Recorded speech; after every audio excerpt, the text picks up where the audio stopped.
Hello, everyone. Thank you for joining us today for our webinar presentation, Energy, Metabolism, and Bipolar Disorder, Where We Are and What is Coming. I would like to remind you all that if there is time at the end of this presentation, we will open up for questions, which if you're attending through Zoom, you can ask in the chat box or the question and answer portion. If you are joining us on Facebook Live, you can just leave a comment. Our presenter today is Dr. Anna Andreazza. She is an associate professor in the departments of Pharmacology and Toxicology and Psychiatry and holds a holding Tier 2 Canada Research Chair in Molecular Pharmacology of Mood Disorders. She is cross-appointed as a collaborator scientist at the Center for Addiction and Mental Health. Dr. Andreazza received a PhD in biochemistry from the Federal University of Rio Grande do Sul in Brazil. She has published over 125 research articles with an H index factor of 42. She is a recipient of several prestigious research awards and has received funding from the Brain and Behavior Foundation, the Canadian Institutes for Health Research, the Ontario Mental Health Foundation, and the Ontario Ministry of Research and Innovation. Her research focuses on the understanding of the role of redox modulations in mitochondrial dysfunction and mental illness, especially in mood disorders.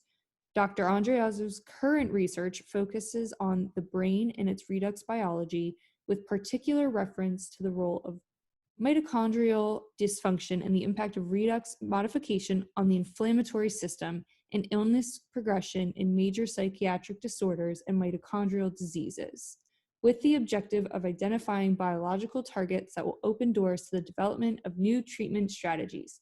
Thank you so much for joining us today and presenting your research. Thank you for having me here. It's a pleasure. Can you hear me okay? Yes, you sound great. Awesome. So I will start today's slides. Hello, everyone, and thank you for being here today and listen a little bit about energy metabolism. What I'd like to talk to you today is a little bit different, which majority of our researchers do. We're focusing one specific cellular process like an inflammatory cytokine or brain-derived neurotrophic factor or the dopaminergic system.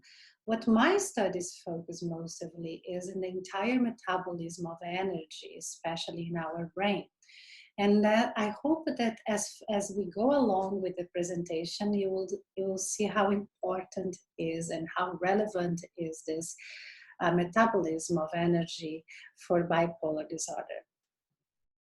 You have my email on the screen, so feel free to also reach out and ask me questions or directly if you like. My group is phenomenal. I couldn't do any of the work that I actually going to be presenting you today without this phenomenal group of students and the staff that works with me.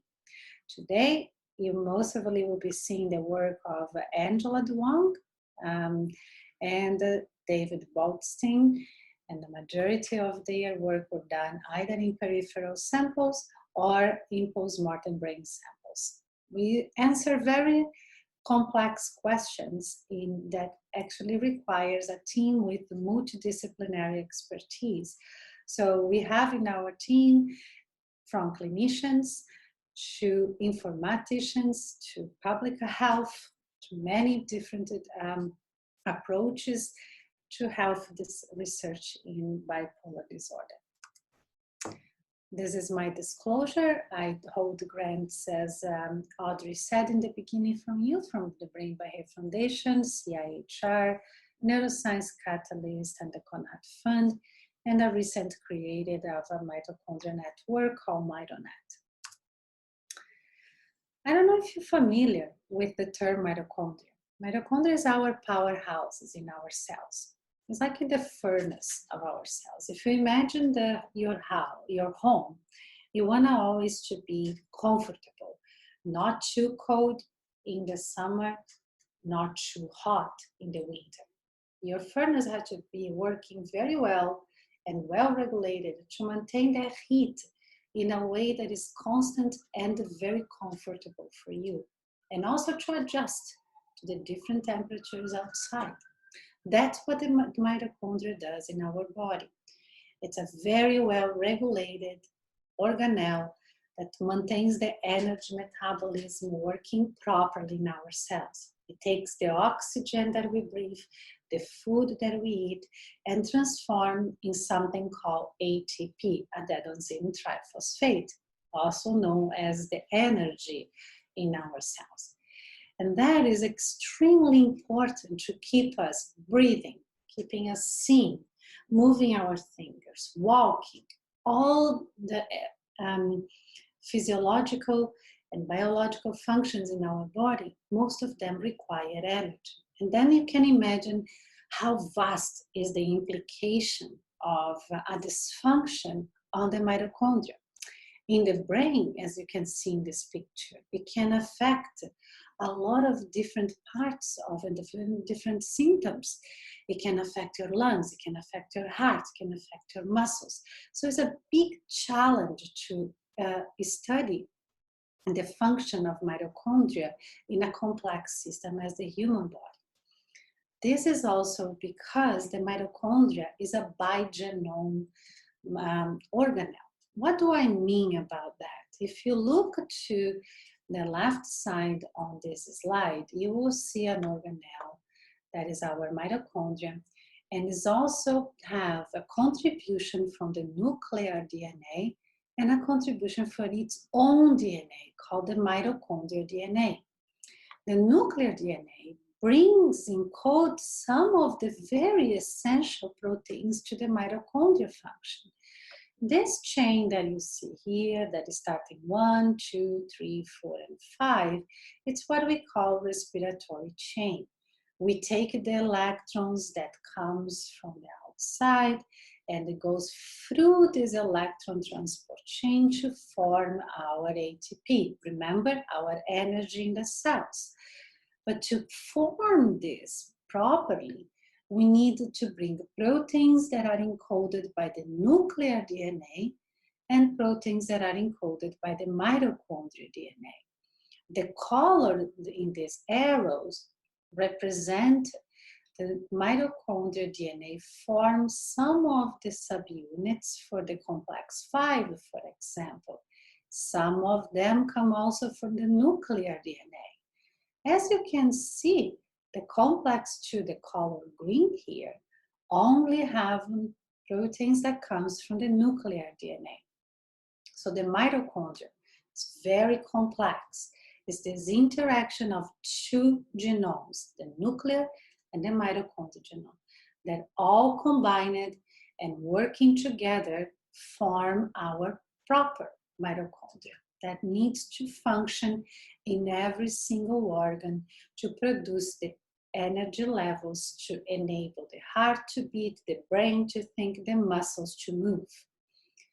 Another consequence of mitochondria, because it's a bigenome, is that the mitochondrial DNA is specific of cell to cell. So mutations in the mitochondrial DNA can be different in your heart, in your brain, in your muscles, and even different in cell to cell in different parts of our brain.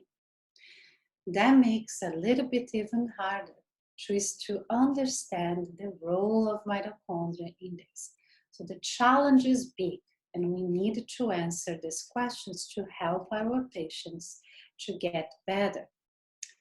There is a lot of hope in the field, with big challenges often coming people to think together. For example, in Harvard, they have done what is called a mitochondrial transplant.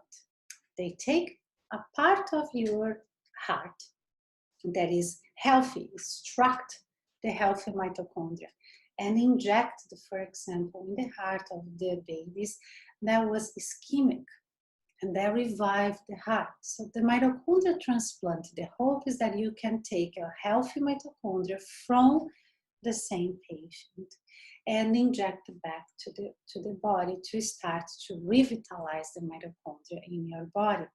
That was done successfully in pediatric heart ischemia, not yet in other conditions. So hopefully to come very soon.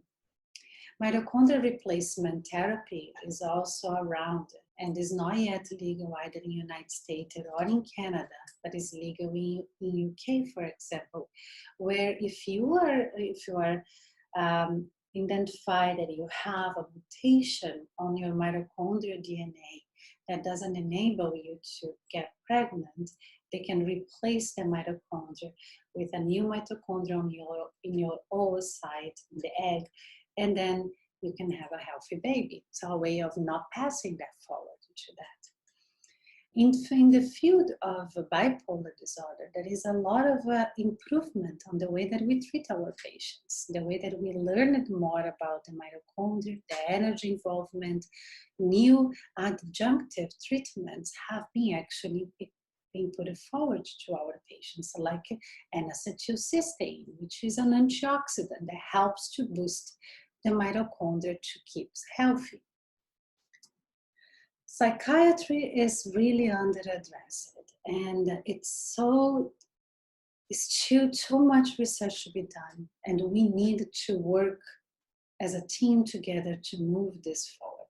If you think about it, psychiatry in Canada, this is Canadian statistics, might be different in United States or wherever you're listening this presentation from.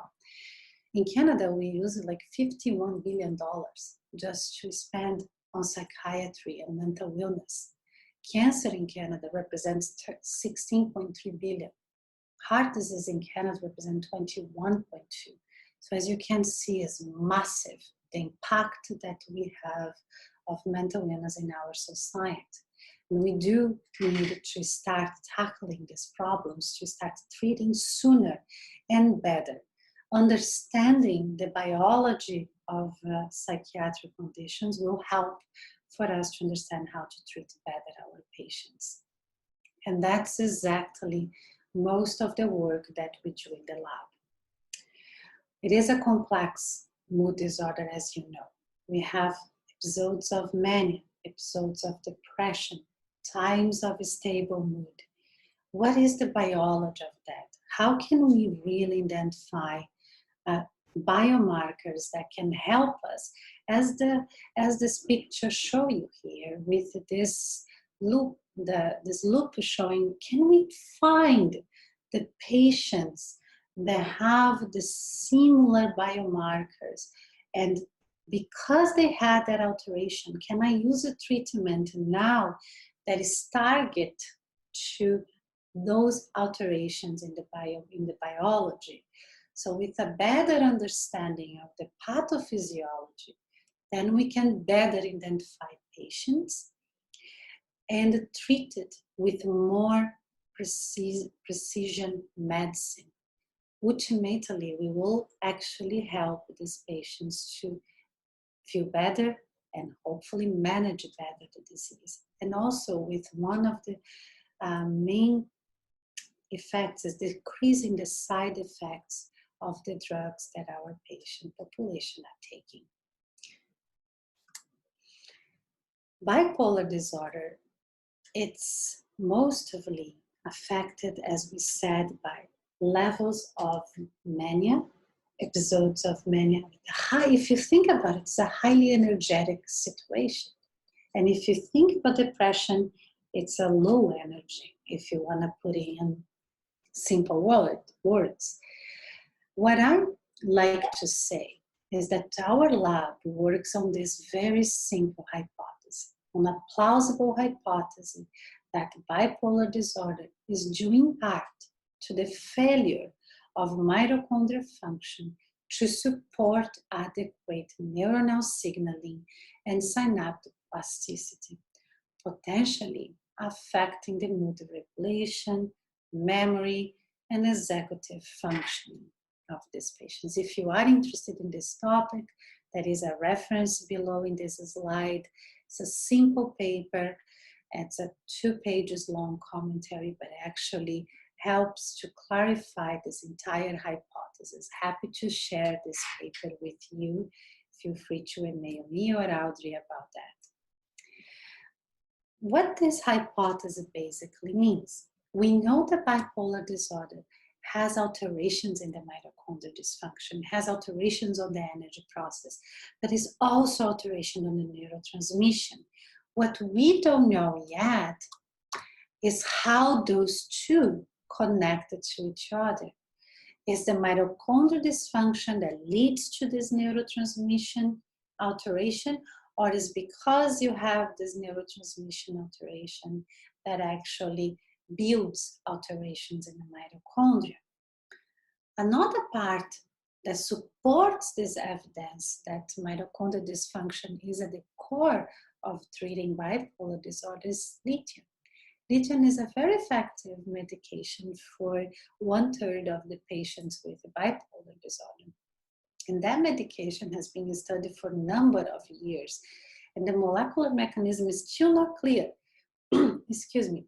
But what it is clear from lithium is that actually modulates both neurotransmission and mitochondrial dysfunction, as you can see in this slide. The results are here are pretty clear and very convincing. So we have this kind of diagram that supports that potentially patients with bipolar disorder can't control very well the energy production in the brain, and therefore leading to alterations on the neurotransmission that are associated with the mood regulation. What are the evidence so far in the literature that actually help me to say that with confidence to you? Over the years, actually starting in 1997 with Professor Tada Fumikato, that was published the first paper demonstrating that the patients with bipolar disorder have a higher level of mutations on the mitochondrial DNA. If you remember from the beginning of the talk, the mitochondria is formed by two genomes, the nuclear DNA and the mitochondrial DNA. The mitochondrial DNA have alterations that can vary cell to cell. The nuclear DNA, the alterations is the same whatever it is in your body. What Kato showed in the beginning was that alterations that the mitochondrial DNA have deletions that was actually associated with the risk of bipolar disorder. I started studying this field back in 2003. That dot here is actually my paper for my master's degree, where I studied the DNA oxidation in patients with bipolar disorder. At that time, we showed that patients with bipolar disorder that have lived with the disease for over more than 10 years have higher levels of DNA oxidation in peripheral samples. Peripheral samples, you will see me talking about this a lot from this time. I mean blood. When you collect your blood, that's what we call peripheral samples. So those samples, they had higher levels of DNA oxidation. But what that means? It means that your body were having high levels of oxidative stress. You're producing too much reactive oxygen species that your body cannot cope with the antioxidants to remove from your body. So you oxidizes DNA, proteins, or lipids on your body. In our case, that back in 2003, we showed that alteration was higher in patients with bipolar disorder. Over the years, the results start to mount. As you can see in the green graph here, it's exponential. The curve continues to grow. And evidences go from alterations in the DNA, in the genes, proteins, metabolites. This slide pretty much summarizes these 2 decades of work in terms of mitochondrial dysfunction in bipolar disorder. But I will walk you through my journey and the journey of the scientists that went to try to prove this mitochondrial dysfunction is associated with bipolar disorder. So as I said, the first paper came in 1997 with Professor Tada Fumikato. That's Professor Tada Fumikato. And he showed increased levels of mitochondrial DNA deletions in brain of patients with bipolar disorder. So he used post-mortem brain and was able to verify high levels of deletions in the mitochondrial DNA. Many number of years later, my group has published just last year trying to continue this field and reevaluating another set of brains and looking now across regions of the brain whether the content of the mitochondrial DNA would be increased or not in these brain regions with bipolar disorder. And we found that in patients with bipolar disorder, we have an increase of the DNA content in the hippocampus, but we did not find in the other areas of the brain. What that means?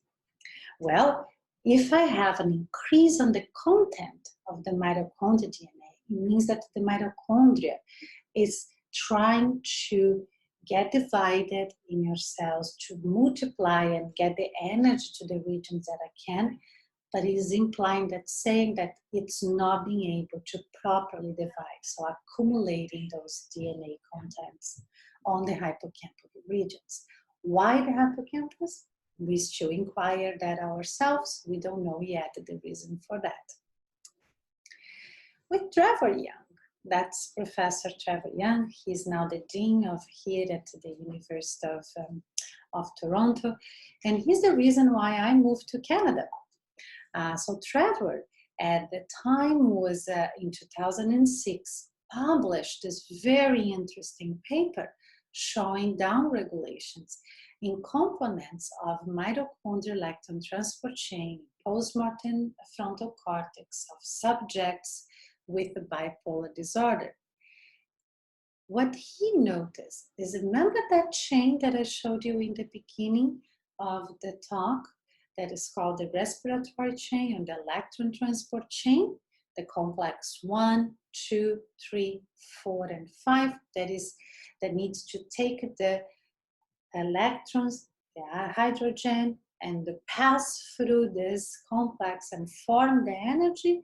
What he found at that time, which was corroborated by another 4 different papers after him, that the complex 1, 3, 4, and 5, as you can see in the screen, was decreased in the patients with bipolar disorder. So the genes could not be expressed in the levels that we expected, which means that probably those subunits of the complex 1 cannot make this complex to actually work properly. So when I read this paper, I was very motivated to contact Dr. Trevelyan and say, I'm looking into patients in the peripheral samples in Brazil with bipolar disorder, and I would be very interested if I could come to Canada and learn from your group working with postmortem brain. How can we work in a comparison of postmortem brain and the live data? Can we find the same thing? And he was very intrigued by that, so I joined his group in Vancouver, British Columbia, Canada. And there I started a series of papers using first postmortem brain samples. In those samples, what we did was take that idea. I'm gonna go back one slide. This paper showed genes to be downregulated. Now I want to know whether those genes that was downregulated affected the protein content of those complex.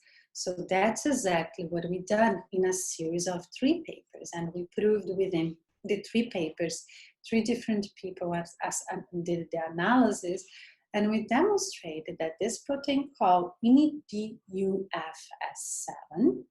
which is a very important protein of the complex 1.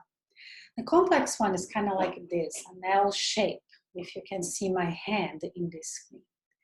This L shape, in the middle, we have this protein called the NADUF7. The NADUF7 is responsible to take those electrons, pass to the coenzyme Q10, which is the carrier, to pass forward to the other complexes. If that subunit is downregulated, that complex will be probably stuck. You can't build the electron transport chain properly as it should do. So that's what we did, and we demonstrated the complex one was actually downregulated in these patients with a bipolar disorder, and so was the subunit in the GF7 in the gene level and in the protein level. So it seemed to be an interesting marker to continue follow research in this area. In this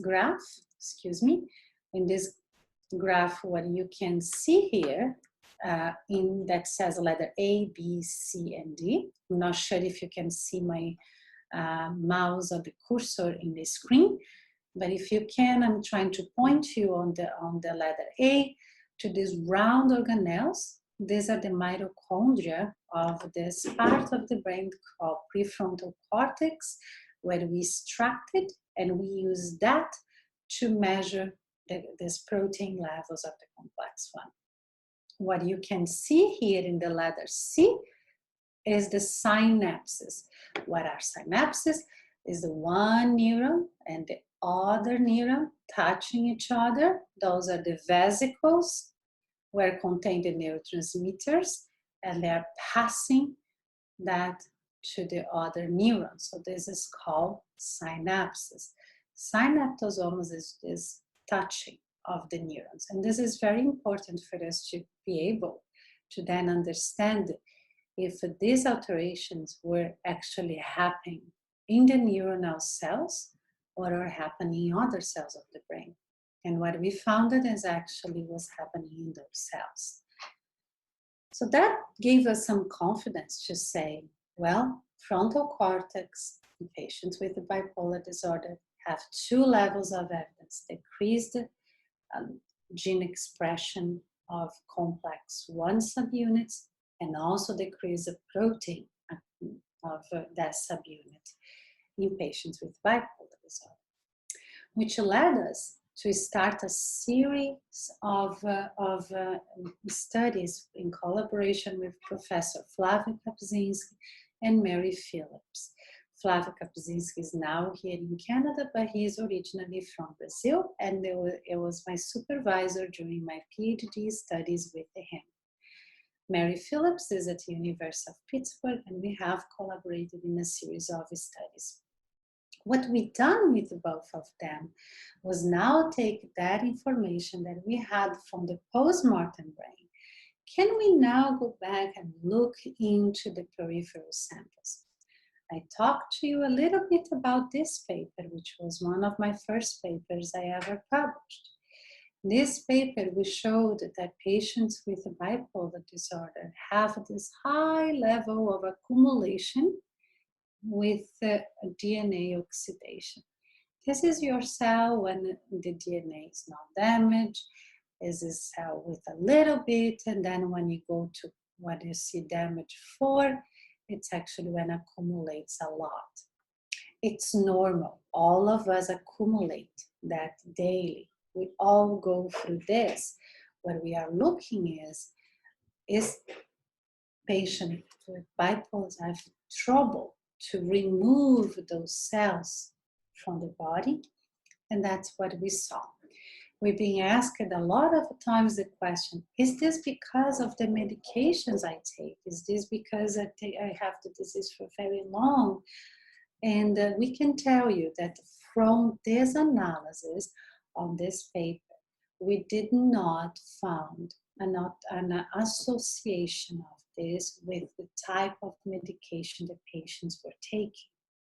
Further studies were done, and some of the medications do induce alterations on the mitochondrial DNA and in the alterations of the DNA oxidation. However, there is no good proof yet in the literature that can say for sure yes, for sure no. Also, during my PhD studies with Flavio, we looked in the other side of the question. So, if we say that in the postmortem brain, it's not working well, the complex one cannot pass those electrons as good as we should, and I'm saying I'm accumulating the damage in the DNA, can I actually have a way of looking if my system that is good, the antioxidant system that removes this from the cells, are they working? So we looked into superoxide dismutase, which you see in the screen is called serum SOD, and we looked into glutathione peroxidase. And we looked in patients that were in the thymic, depressed, or manic phase of the disease. And as you can see, this graph suggests that even though I accumulate probably damage, my body is starting and is trying to actually repair. And that is a fantastic news for the field, because that gave us a way of modulating the system and start targeting the antioxidant system to repair the damage or to not let it happen. So we said, well, this is done in the periphery. Now, is this actually true to what happened in the brain? So it's hard to do this kind of studies because we need to measure in the peripheral samples, but we want to correlate to what is happening in the brain. So how can we do that? At the time that we start doing these studies, we said, well, let's take biological samples, the peripheral blood, and do it an MRI at the same time, and do neuroimaging, in the patient at the same time and see if we correlate that. So that's what we've done with Professor Mary Phillips, and after that, many others has followed this work and seem to demonstrate very similar results. So with her, she took the patients and measured the functional MRI. So she looked into the white matter in the brain and whether they were the fractional anisotropy called FA was actually going down in the patients and the lipid oxidation is going up. Excuse me. And the other side is called the radiodiffusivity is going up and the lipid oxidation is going up, as you can see in this graph over here. What this means, if you have damage on the lipids on the brain, the FA goes down, the RD goes up, because the water passes faster, you have less lipids, so your radiodiffusivity goes up. Then we said, can we correlate that with the lipid oxidation in the periphery? And we found that yes, again, suggesting that there is an accumulation of damage. There is a way of targeting that for novel treatments for bipolar disorder. And that's exactly what came next. Professor Michael Burke at Deakin University in Australia got very interested on let me go back here, on this finding. Okay, we have an increase in the superoxide dismutase. The antioxidant system is trying to work, is trying to repair the damage. Well, there is a correlation with the brain. So he said, I want to treat that. So he gave N-acetylcysteine for depressive symptoms in bipolar disorder. And what he found is actually it is effective for some patients with bipolar. Another trial came after that demonstrated it's not for all the patients, but I hope to say, well, N-acetylcysteine, which is an antioxidant that increases the production of an antioxidant called glutathione in your body, facilitates that production, favors patients to decrease their depressive symptoms. So that's very interesting, very intriguing. Good start to start thinking about novel medications for patients. And Dianberg actually tried to tackle this question with a current actually clinical trial with another medication called bezafibrate. Bezafibrate is actually used to treat diabetes. You know, the high lipid levels, the high sugar levels. So bezafibrate has been used for those conditions. And he said, well, but we know that the reason why it works in that is because it actually modulate what we call mitochondria biogenesis. If you remember from the beginning of the talk, we were talking also about the capabilities of the mitochondria to fuse to each other, get bigger, break it down, remove from each other is called fusion and fission. And that process called biogenesis, that has to happen for the mitochondria to be able to take the ones that are damaged out of the cell, maintain the good ones, and promote energy metabolism, promote that the energy gets to the place where it needs to be.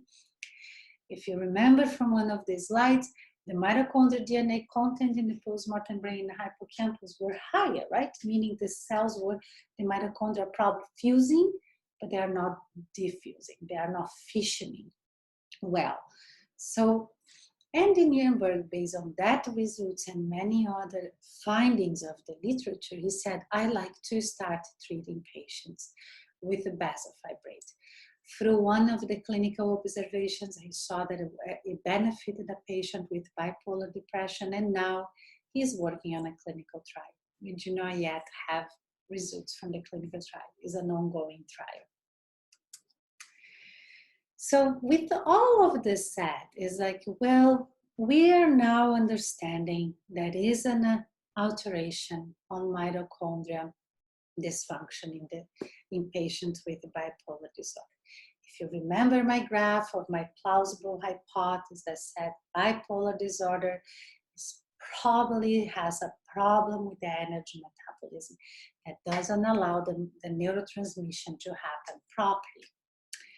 If it is a true problem of the mitochondria, you would expect that patients with a rare mitochondrial disease, which is true mitochondrial disease, it's a genetic alteration on the genes of the mitochondria, they would have higher levels of mood disorder among those populations. So that's what we did with Dr. Laura Rosella here at the University of Toronto. She's a public health researcher, and she has access to the Ontario patient database.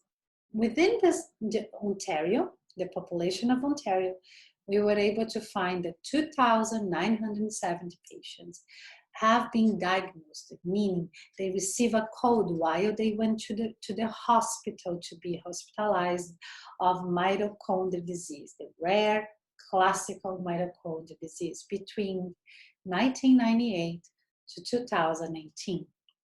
Among those patients, we asked ourselves, who also from those patients had a history of mental health? What means they seek mental health and received a billing code of either one hospitalization or 2 office visits with the codes here showed to you, which are codes associated with mood disorder. And we found that a lot of those patients, actually 31.4% of the population had a mental health related visit for mood disorder. So that's encouraging for us because it tells us that a large portion of these patients with a rare mitochondrial disease share alterations that are similar to mood disorder. So they also seek help for mood disorder. So there is a co-prevalence of those, saying that those 2 pathways are interrelated and that a subpopulation of patients with the bipolar disorder might be affected by mitochondrial dysfunction and deserve treatment for it. So basically, to date, we have mitochondrial DNA variations, alterations in magnetic resonance spectroscopy showing high levels of lactate. I didn't show data on that for you just for saving our time. We also looked into the alterations of the the mRNA expression, so the microarray studies showing gene expression was down. That was done in post-mortem brain studies, showed evidences of the peripheral alterations that actually led to clinical trials, either finished or ongoing, and how that actually is related to the prevalence of patients with mitochondrial disease and a comorbidity of mood disorder. All this together is to better understand this relationship between mitochondria and mood. So we can identify patients with bipolar disorder that have an underlying mitochondrial condition. If they do have that, maybe the treatments they should be taking are different, which will lead us to also develop novel targets, not only for a treatment strategy, but for a biomarker development. We can measure mitochondrial function in your blood. We can measure your lactate in your blood, which is one of the molecules that tells if the mitochondria is working well or not. So we can follow your disease to know when you need and when you don't need the treatment for it.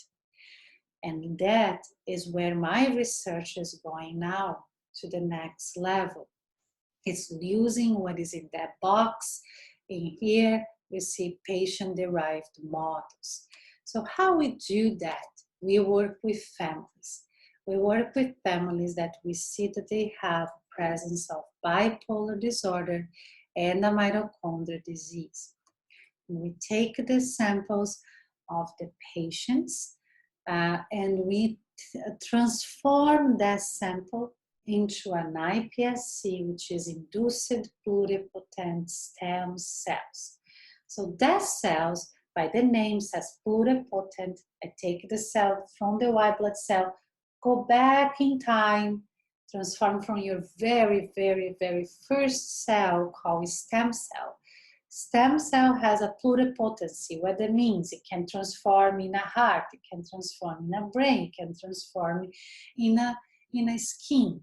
So I use some of the medias and kind of like a food for the cells that facilitate the cell to now to differentiate to a neuron. So I take that iPSCs and transform the neuron. Because we have these very interesting groups of families, and here is just 3 examples for you, we now can understand and start looking in the cortical neurons derived from each member of this family and see what exactly of the mitochondrial genetic modifiers or biological modifiers.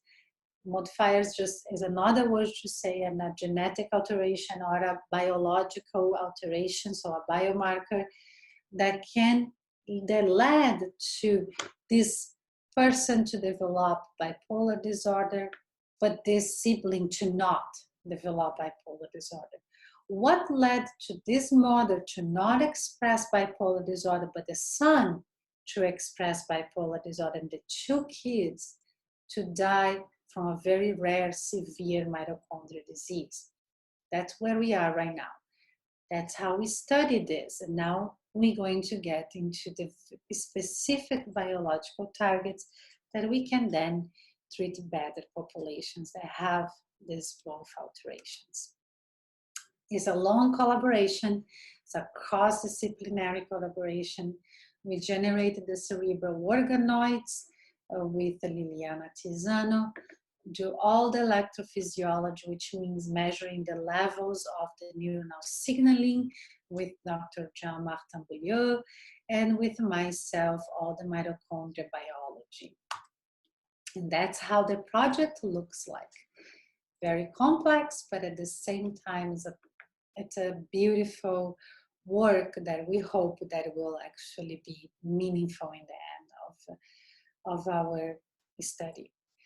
So we do the cellular characterizations, find the neurons, the progenitor stem cells, the astrocytes, the radioglia, characterize them, understand if there is populational difference between the different patients that I showed you from the families, look into the neuronal activity.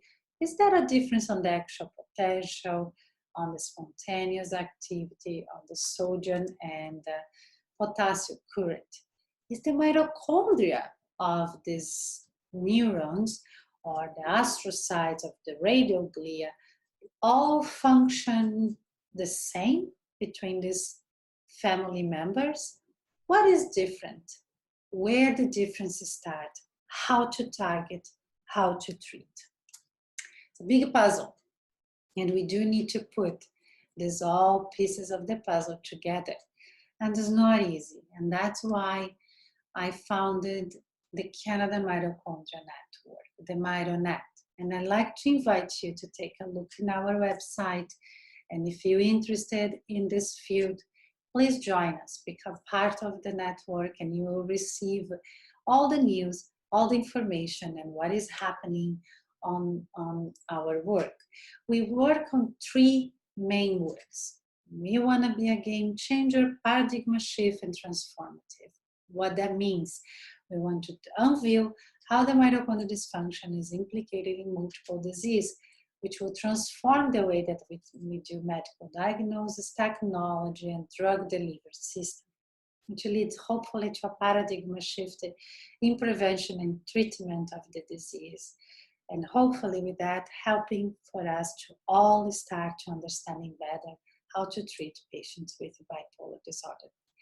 The network is disease agnostic in itself. Why? Because we need to understand the impact of mitochondria in many systems to be able to help the brain, to be able to help to understand bipolar disorder or to understand mitochondrial disease. All working together. We are a community of equals, researchers, industry partners, patient communities, and I invite each of you to please join us if this is a topic of your interest. We really support research. We build a capacity among our members and we build awareness. So we have podcasts coming up starting in July. Please follow us in our podcast and visit our conference, which happens every year in November in Canada. If you are around in Ottawa this year, come and join us as well there. This is our website, www.mitonet.ca. And check it out our website to see what is coming on our work. With that, I close by saying thank you for you and to listen to me today. Thank you so much for this informative lecture. This is just some invaluable information, and we know that the viewers have really benefited from your presentation. I would like to open this up for some questions. We have a few minutes in which we can take a few questions. As I said, you can either ask if you're on Facebook Live in the comments section, or you can ask your questions in the chat or question and answer section of Zoom. We do have a question to start off. It says, could the theory of causation relate to or even explain kindling theory in bipolar disorder, i.e., the theorized phenomenon of increased frequency and intensity of mood episodes over time in bipolar patients and a snowballing effect? Very good question. If I understand correctly, you asking if this mitochondria alteration could explain the kindling effect. Is that correct? Yes. Awesome. So yes, I believe so, because think about like a road map, right? If you want to go to point A to point B, you can go either in a straight line or you can go on a wavy line, and that can have many ways of going. But you need to get from point A to point B. In the brain, what that means is like the neurons need to connect to each other to fire the synapses. They actually need energy to release the neurotransmitters. So if you have a part of your brain where mitochondria is functioning in a high level, producing too much energy, but that energy cannot move flow nicely from point A to B on that nicely straight line, and it has to take all these wavy curves because it's not receiving well the energy in the other side, then yes, that can definitely explain the cyclicity of the disease and also the rapid changings of the disease. Okay, we have a question. Oh, it was answered during your presentation, but this mother wanted to compliment your presentation, and I thought I'd share. She says, as a mom of a son with bipolar disorder, thank you so very much to you and your associates for your relentless research. Oh, thank you. It means a lot to me. I think the work that we do, it wouldn't be possible if I have not have relationships with a fantastic community of patients around. It really changed the way that I do my research when I started interacting more with the patient community. So please, I say, reach out if you have questions. I love to learn from you and hopefully make something meaningful. Okay, the next question, I'm not sure if you'll be able to answer, but I will ask it just in case you can. This individual is asking about if mitochondrial function is impacted by season, and she says that she lives in Canada and craves more carbs in the winter, eats more high fat, wonders if her health would improve if she was stricter with her winter diet, or if she should eat the more carbs that she's craving. So there is a reason behind of her question, and I can our mitochondria is producing the heat as well on our body, and when it gets cold, we need to have a well-built heat mitochondria to provide the heat that our body needed. So there is a theory of people that say that you crave more carbohydrates on the winter for that reason. I don't think we have enough proof to say that you should eat more or you should not eat. I think the way that I like to always think about diet is a balanced diet is always the best diet for you, my point of view. That I'm not a diet specialist, so I will probably say better to talk to a dietitian to have a better answer for her question. But I can't say for sure that because of the mitochondria, she's craving more carbohydrates. Okay. And would you be able to provide a link to the paper that asserts the causational link mentioned earlier? Sure, we can definitely send the paper for you, Audrey, and if you like to share with everyone. Okay. Mm-hmm. And let's see. Excuse me one moment. Okay. On Facebook, we have the question: Lamotrigine and other sodium channel blockers have been shown to have some effect in treating bipolar 1 and bipolar 2.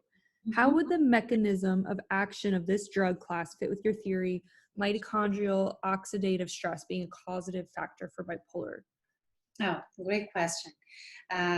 If you like it to answer that question, and I know we have a few more minutes, I would take another hour of explaining, but is that a possibility of going back on these slides, or? Yes, you can go back on the slides. Mm-hmm. So let me go in this slide here. If you see this part here, it's called the sodium current potassium channels, and they are electrophysiology, the neuronal activity. They're very important, and that's where we need it. Sodium and potassium also have an alteration on calcium, and calcium is stored and buffered by the mitochondria. And that is the connection between the both. If you have an alteration on sodium potassium, you will probably alterate the calcium storages in the mitochondria, and then therefore leads to the mitochondria become dysfunctional as well. So we have published a small paper on that. Is not exactly the area that I work, but there is a group of people that work with that area as well. Hopefully that answer a little bit. Okay, let's see.